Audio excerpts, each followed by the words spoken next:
अमन और उसके दादा दोनों एक ही जान थे। अमन के मम्मी पापा शहर में रहते थे, इसलिए अमन गांव में दादा के साथ बड़ा हुआ था। सुबह होती तो दादा अमन को कंधे पर बिठाकर खेत घुमाने ले जाते। शाम को दोनों पीपल के पेड़ के नीचे एक ही थाली में खिचड़ी खाते। अमन शरारत में दादा की सफ़ेद दाढ़ी खींचता और दादा हंसते हुए कहते, अरे शैतान, छोड़ मेरी दाढ़ी। फिर एक दिन सब बदल गया। दादा की तबीयत खराब हो गई। आखिरी रात के 2 बज रहे थे। दादा ने कांपते हाथों से अपनी पुरानी घड़ी उतारी और अमन के हाथ में रख दी।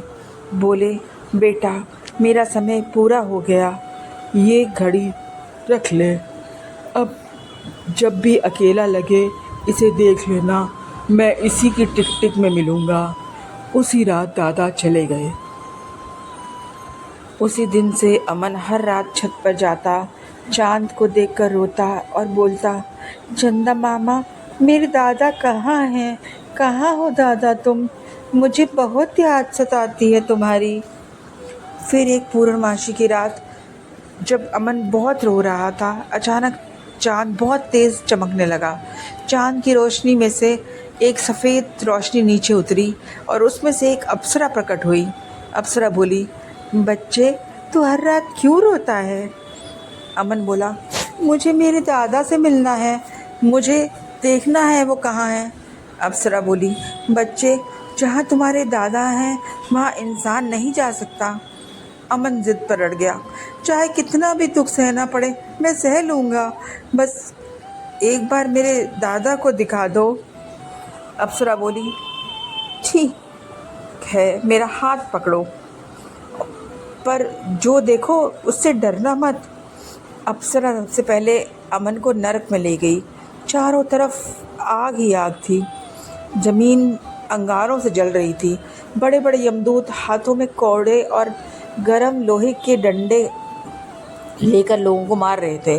कुछ लोगों को बड़े कड़ाहों में खौलते हुए गरम तेल में डाला जा रहा था। कुछ लोगों को नुकीले कांटों पर रास्ते भर नंगे पैर चलाया जा रहा था। कुछ लोगों को गरम लोहे के खंभों से चिपकाया जा रहा था। हर तरफ सिर्फ चीखें थी। अमन डरकर बोला, ये कौन सी जगह है? अप्सरा बोली, ये नरक है बच्चे। ये वो लोग हैं जिन्होंने जीते जी बुरे काम किए, किसी को मारा, किसी को सताया, चोरी की, झूठ बोला। जो जैसा करता है यहाँ उसे वैसा ही दुख मिलता है। अमन बोला, क्या मेरे दादाजी भी यही हैं? अप्सरा बोली, नहीं बच्चे, तुम्हारे दादा जैसे अच्छे इंसान यहाँ एक पल भी नहीं रुकते। चलो अब मैं तुम्हें स्वर्ग दिखाती हूँ। अगले ही पल सारा अंधेरा गायब हो गया। सामने एक सुंदर दुनिया थी। सब कुछ सोने जैसा चमक रहा था। हवा में फूलों की खुशबू थी। नदियों में दूध जैसा पानी बह रहा था। बड़े बड़े सोने के महल थे। वहाँ कोई नहीं रो रहा था।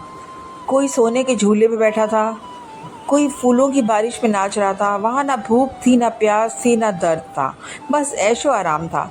और उसी भी बगीचे के बीच एक सोने के सिंहासन पर अमन के दादा बैठे थे, बिल्कुल जवान, सफ़ेद कपड़े, चमकते कपड़ों में। उनके साथ अमन की दादी भी थी। अमन चिल्लाया, दादा। दादा बोले, आ गया मेरा बच्चा। अप्सरा बोली, बेटा, तुम उन्हें छू नहीं सकते, बस देख सकते हो। दादा बोले, बेटा, ये देख, ये है स्वर्ग।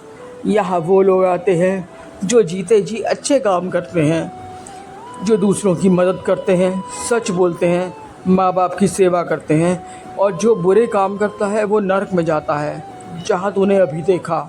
इसलिए अच्छे कर्म कर, ताकि तू भी एक दिन सीधा यहीं आए। अगले ही पल अमन वापस अपनी छत पर था। चांद वैसा ही चमक रहा था। हाथ में दादा की घड़ी टिक टिक कर रही थी। उस दिन के बाद अमन ने रोना बंद कर दिया।